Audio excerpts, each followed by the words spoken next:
Bem, boa noite. Vamos iniciar nossa atividade do dia, que é uma palestra no nosso Centro Espírita. Sejam todos muito bem-vindos. Em nome do Centro Espírita Allan Kardec, agradeço a presença de todos para que façamos juntos esse estudo dessa noite e um pouquinho mais da compreensão sobre a doutrina espírita. Vamos iniciar com uma leitura do livro O Pão Nosso. Magnetismo pessoal. E toda a multidão procurava tocar-lhe, porque saía dele uma virtude que os curava a todos. Lucas 6,19. Na atualidade, observamos toda uma pleiade de espiritualistas eminentes espalhando conceitos relativos ao magnetismo pessoal com tamanha estranheza, qual se estivéssemos perante verdadeira novidade do século XIX. Tal serviço de investigação e divulgação dos poderes ocultos do homem representa valioso concurso na obra educativa do presente e do futuro. No entanto, é preciso lembrar que a edificação não é nova. Jesus, em sua passagem pelo planeta, foi a sublimação individualizada do magnetismo pessoal, em sua expressão substancialmente divina. As criaturas disputavam-lhe o encanto da presença. As multidões seguiam-lhe os passos, tocadas de singular admiração. Quase toda a gente buscava tocar-lhe a vestidura. Dele emanavam irradiações de amor que neutralizavam moléstias recalcitrantes. Produzia o mestre espontaneamente o clima de paz que alcançava quantos lhe gozavam a companhia. Se pretendes, pois, um caminho mais fácil para a eclosão plena de tuas potencialidades psíquicas, é razoável aproveites a experiência que os orientadores terrestres te oferecem, nesse sentido, mas não te esqueça dos exemplos e das vivas demonstrações de Jesus. Se intentas atrair, é imprescindível saber amar. Se desejas influências legítimas da terra, santifica-te pela influência do céu. Então, feita essa nossa leitura, vamos silenciar um pouquinho nossos pensamentos, elevar nossos pensamentos ao Pai e juntos em oração pedirmos: Senhor, abençoa esse momento de oração, esse momento em que estamos juntos, mais uma vez, para compreender um pouco mais da doutrina espírita, para compreender um pouco mais dos ensinamentos de Jesus. Senhor, abençoa a cada um de nós. Te agradecemos pelos benfeitores espirituais que cuidam da nossa casa, do nosso centro espírita, que esteja conosco nessa atividade de hoje, que apesar de não fisicamente, espiritualmente e de coração estamos unidos. Obrigada pela oportunidade, porque podemos estar aqui. Te agradecemos por tudo que temos, pelas provas que passamos, pelo bem que fazemos, pelo bem que recebemos. Abençoa, Senhor, a cada um, aos nossos familiares, e esteja conosco neste momento e sempre. Que assim seja.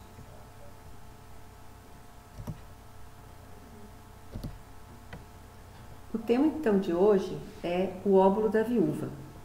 Este trecho de uma história de Jesus, não de uma parábola, né? Ele se encontra no Evangelho segundo o Espiritismo, capítulo 13.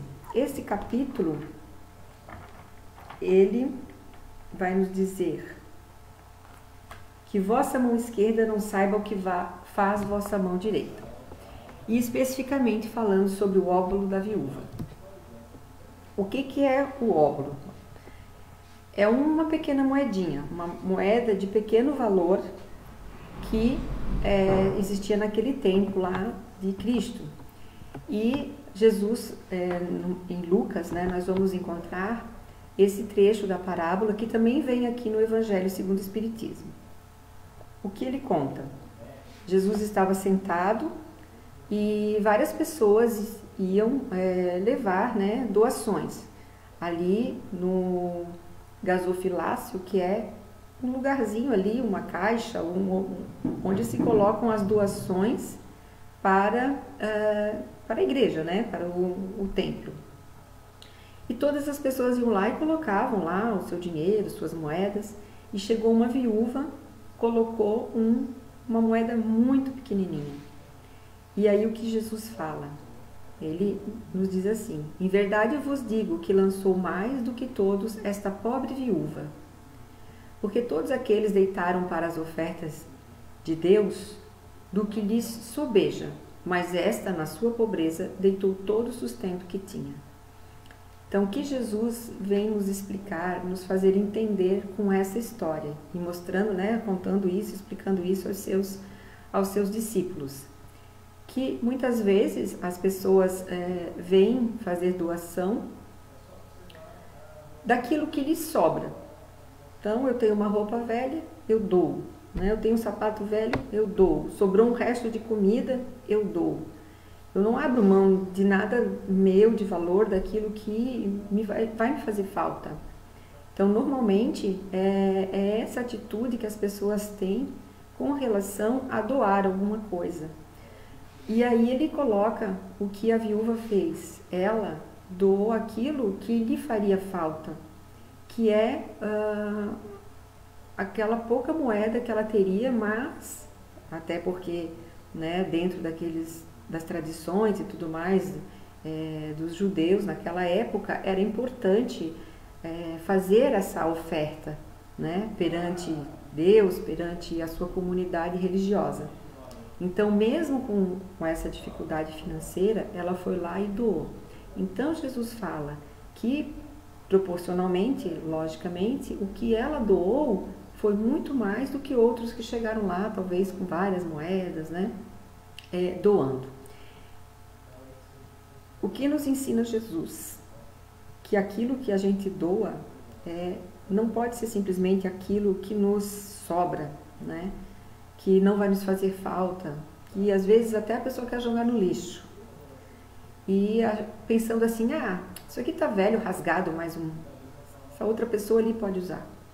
Então, de uma maneira assim bastante egoísta, né? Então, o que a gente vem aprender no Espiritismo e nas palavras de Jesus, a importância da caridade. Nós entendemos que a caridade, ela é o amor em ação. Quando eu pratico a caridade, eu coloco o amor em prática. Eu faço com que aquele amor se converta em ações, em palavras, em atitudes que leve aos meus irmãos alguma coisa de bom para eles, né? E quando a gente fala o quanto que eu posso dar, o quanto que eu posso dar, né? Eu posso dar bastante, posso dar pouco, o que importa a quantidade? Mas sim aquilo que tem um valor para mim, que talvez eu deixe de ter para mim para dar para o outro, e não simplesmente aqueles restos que me sobram. Também venho falar aqui no Evangelho que muitas vezes a gente espera, o dia que eu for rico eu vou poder doar, o dia que eu tiver muito dinheiro eu vou poder doar, porque hoje eu não tenho, hoje eu tô dura, tô sem dinheiro, tô sem grana, não tenho nada para doar, então eu vou ter que esperar, vou esperar o dia que eu tiver com bastante dinheiro, eu vou poder doar para os necessitados. E aí a gente se equivoca bastante, porque não é tanto a quantidade daquilo que nós vamos doar, mas sim a qualidade, ou o valor que nós damos àquilo que nós vamos doar. Se hoje eu não tenho dinheiro para fazer uma grande doação, talvez aquela pequena moeda da viúva, se ainda assim eu não tenho essa pequena moeda, eu posso doar outras coisas. Nem sempre o que o meu irmão precisa é de uma moeda, nem sempre o que ele precisa é de dinheiro, de uma roupa, de uma comida. Às vezes o nosso irmão precisa de um abraço, de que seja ouvido, que um consolo, e eu posso doar isso? Eu tenho isso para doar? eu tenho essa atenção. Uma coisa hoje em dia que a gente quase não tem tempo, né? Eu posso doar meu tempo. Quando eu deixo de fazer alguma coisa para mim, talvez de eu ir passear, ou ganhar dinheiro, ou qualquer outra atividade para ajudar alguém e estou doando do meu tempo, é uma doação que está ao meu alcance. Eu posso não poder ir lá e dar aquele dinheiro todo, mas eu posso dar o meu serviço. Nessa época agora, uma das coisas que a gente está vendo bastante é muitas pessoas fazendo as máscaras, né? Fazendo as máscaras para doar para quem precisa. Então nós precisamos sair na rua de máscara. Se a pessoa não tem dinheiro para comprar essa máscara, ela não vai ter dinheiro para uma descartável ou para comprar uma máscara de tecido que seja lavável, ela também talvez não saiba costurar, não saiba fazer. Então tem muitas pessoas que têm essa habilidade de costurar, por exemplo, e vão lá e preparam essas máscaras e vão doar nas comunidades, nos locais que são necessários. Estão doando o quê? A sua habilidade, por exemplo, de ser costureira. Ah, eu sei costurar. Como que eu vou ajudar? Com a minha costura? Com esse meu trabalho, o meu tempo que eu vou estar utilizando ali. Ah, mas eu não tenho dinheiro, mas alguém de repente doa o tecido. A gente tem ouvido bastante sobre isso. Às vezes umas fábricas que estão paradas doaram tecidos e as outras pessoas que têm habilidade de costura estão costurando para doar. É claro que também tem gente fazendo para vender porque precisa do seu ganha-pão e não tem nada de errado nisso, mas aquela pessoa que quer ajudar nesse momento, ela doa o seu tempo, a sua habilidade, aquilo que ela sabe fazer, né? E vai ajudar aqueles necessitados, no caso aí de uma máscara, né? A gente vê também pessoas que doam o seu tempo fazendo campanhas para arrecadar coisas, né? Porque ela não é muita gente, mesmo que eu, sei lá, que eu doe uma cesta básica e tem muita gente precisando, uma cesta básica não vai ajudar, talvez eu possa ajudar fazendo uma campanha com os meus amigos, chamando um, chamando o outro, cada um dá um pouquinho e montando aí uma cesta básica ou várias cestas básicas. A gente tem visto bastante esses movimentos acontecendo. E isso normalmente acontece muito nesses momentos de catástrofes, né? Nós estamos vivendo esse momento agora da pandemia. Então, há uma grande comoção. Quando há essas grandes comoções, é mais comum a gente ver as pessoas fazendo essas doações, né? Se comovendo, se compadecendo dos seus irmãos para auxiliar. E isso é extremamente válido, é muito importante. E a gente viu, por exemplo, aqui na nossa cidade, uns anos atrás, quando a gente teve enchente, toda a comoção que houve, como as pessoas colaboraram, vieram coisas até de outros países para ajudar aqui as pessoas necessitadas. E isso é muito válido, é muito importante. Mas também existem aqueles, até que coloca aqui no Evangelho, os infortúnios ocultos, né? Neste momento está muito evidente os problemas econômicos e de saúde em função de uma pandemia que está afetando todos, não só na nossa cidade, no nosso país, como no mundo.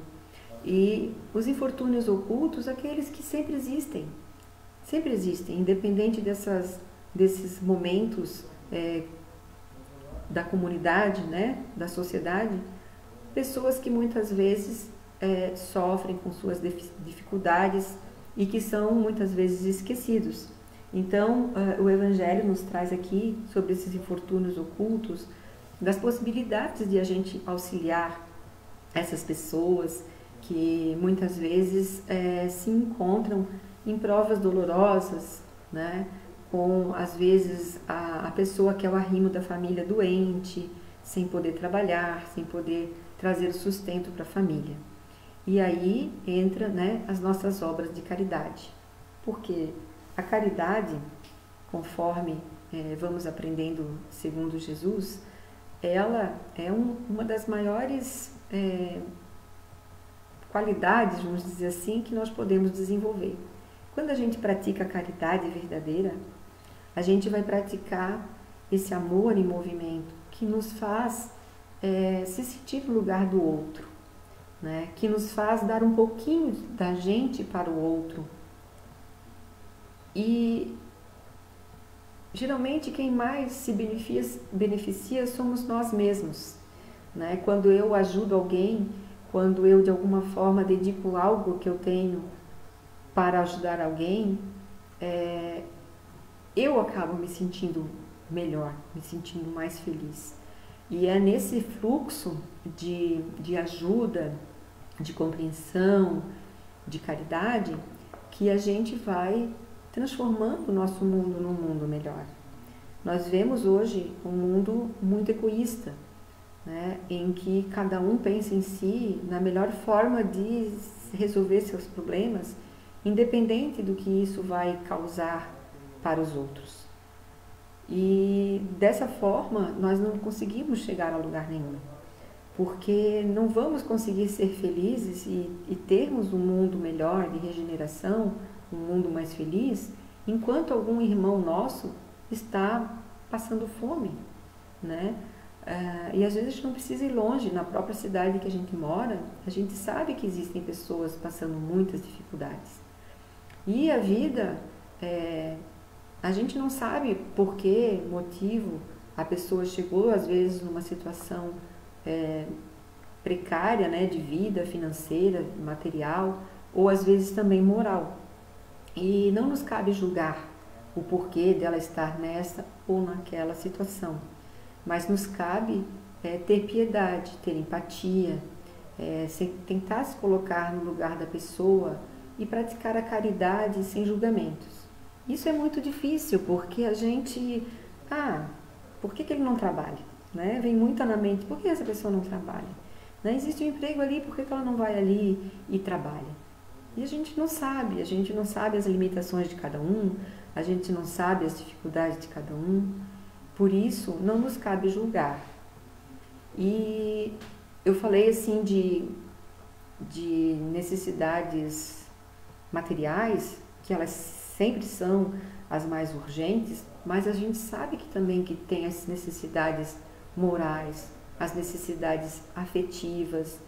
Às vezes a pessoa pode ter uma condição financeira boa, não lhe faltar nada materialmente, mas pode ser uma pessoa que está infeliz, que está com depressão, que está sem amigos, que está longe da família, ou que perdeu alguém querido, ou que está doente. Então, a caridade nesses casos também pode ser nossa palavra de apoio, a nossa condução, talvez ao centro espírita para conversar com alguém, uma oração. A oração é a caridade mais singela que a gente pode fazer, que não nos custa nada, né?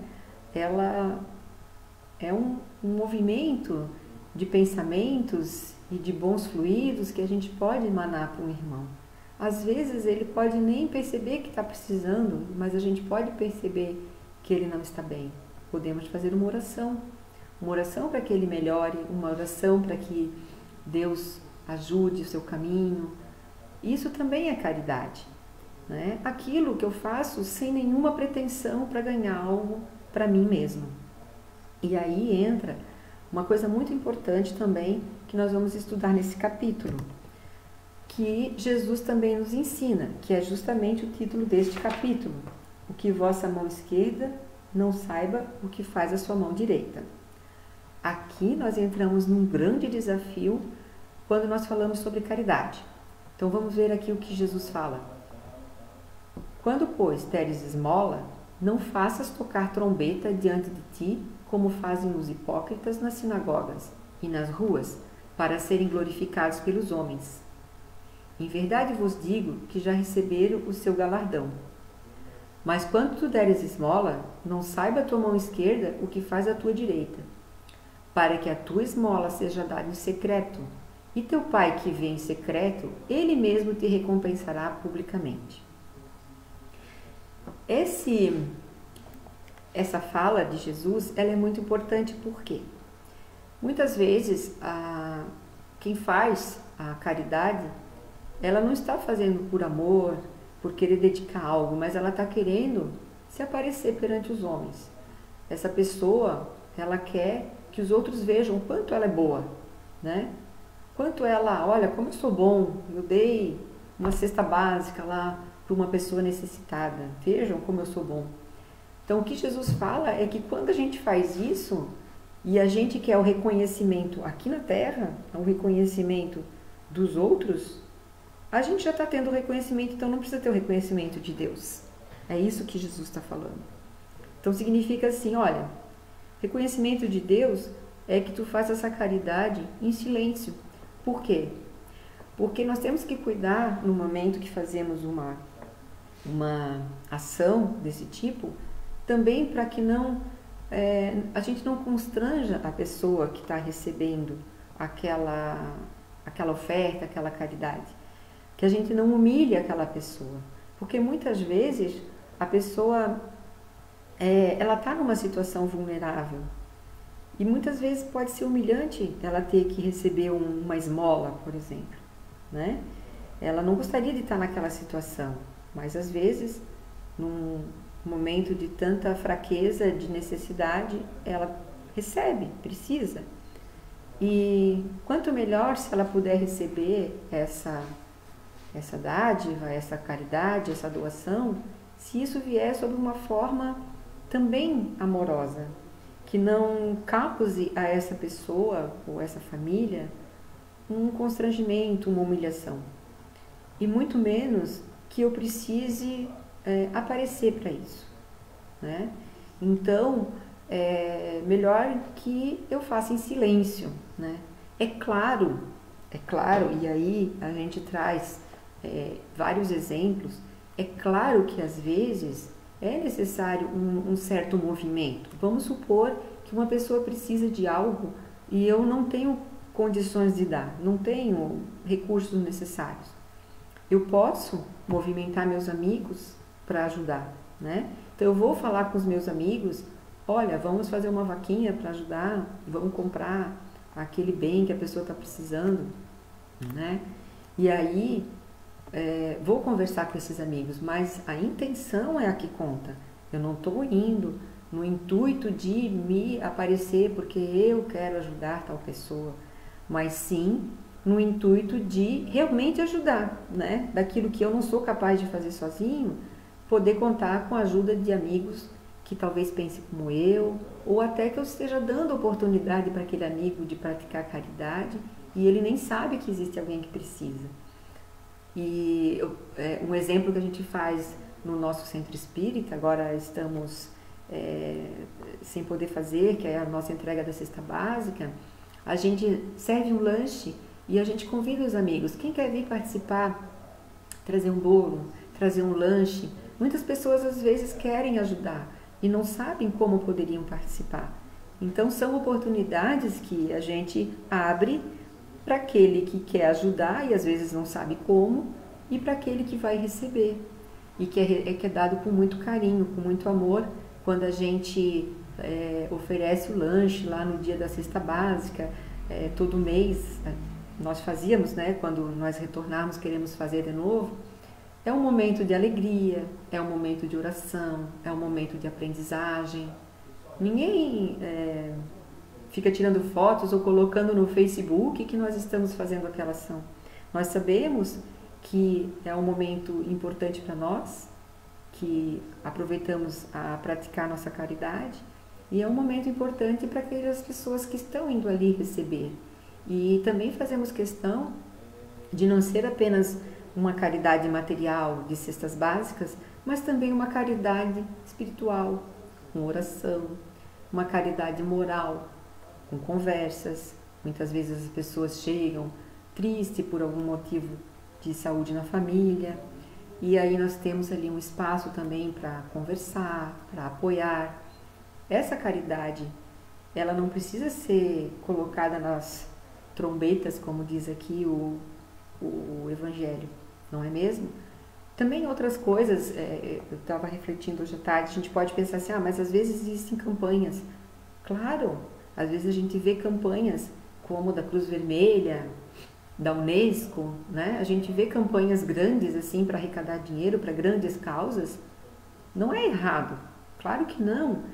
Outra coisa que eu acho interessante, às vezes uma pessoa que é famosa aproveita usar a sua fama para conseguir as coisas.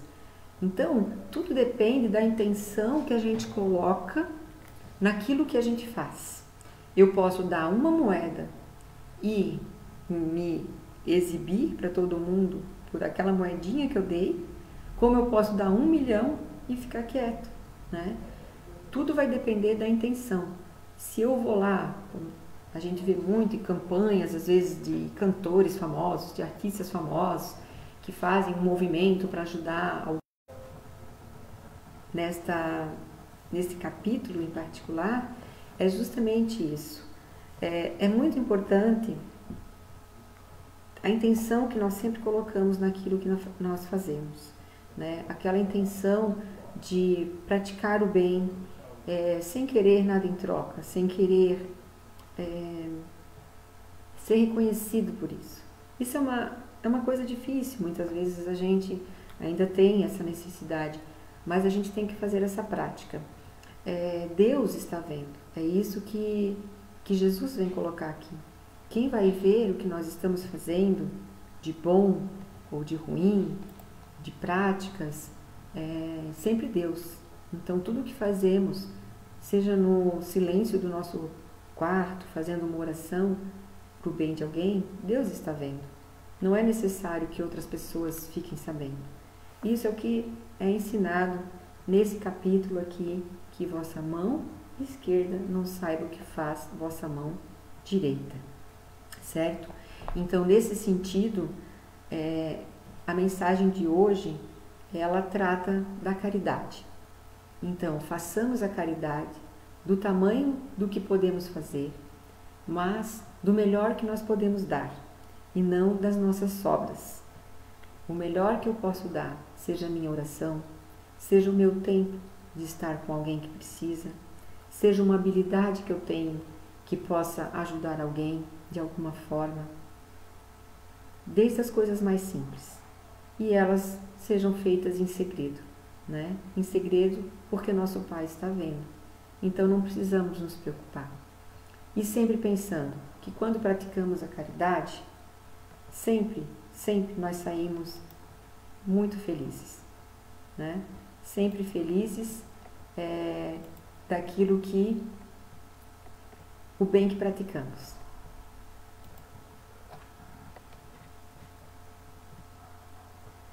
Bem, gente, essa era a mensagem, né, de hoje que eu gostaria de compartilhar com vocês. Agradeço bastante a atenção, né? Este é o capítulo 13, recomendo a leitura. E vou encaminhar então aqui para a nossa oração. Antes de terminar, aqui também essa frase, né? É na caridade que deveis encontrar a paz do coração, o contentamento da alma, o remédio contra as aflições da vida. Adolfo, bispo de Argel, se encontra aqui no Evangelho segundo o Espiritismo. É aqui que nós vamos encontrar a paz, praticando o bem, ajudando o próximo, em todos os momentos, seja um momento como agora da nossa problema social e de saúde que estamos vivendo, seja nos momentos em que tudo está mais normal, vamos dizer assim, né? Isso nos trará o conforto da alma, a paz de espírito e a tranquilidade para seguirmos em frente e sabermos que estamos no caminho certo. Então, para encerrar a nossa palestra de hoje, vamos fazer uma oração, né? E peço ao nosso Mestre Jesus que sempre nos inspire as suas palavras de paz e de amor em nossos corações. Que em todo momento que tivermos a oportunidade de praticar a caridade, que estejamos vigilantes para perceber.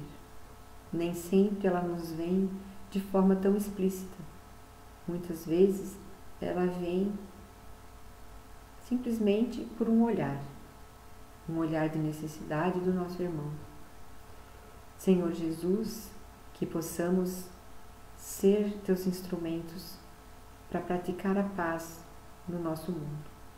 Nesse momento turbulento, em que tantos problemas se encontram no nosso país e no mundo, te pedimos ser esses instrumentos, que possamos trazer paz, harmonia, serenidade entre os nossos irmãos, que combatamos o mal com o bem, que possamos estar sempre atentos a todos os movimentos, para que todas as oportunidades o bem prevaleça. Senhor Jesus, Pai misericordioso, tende piedade de nós, que ainda estamos aprendendo, e derrama sobre todos nós tuas bênçãos.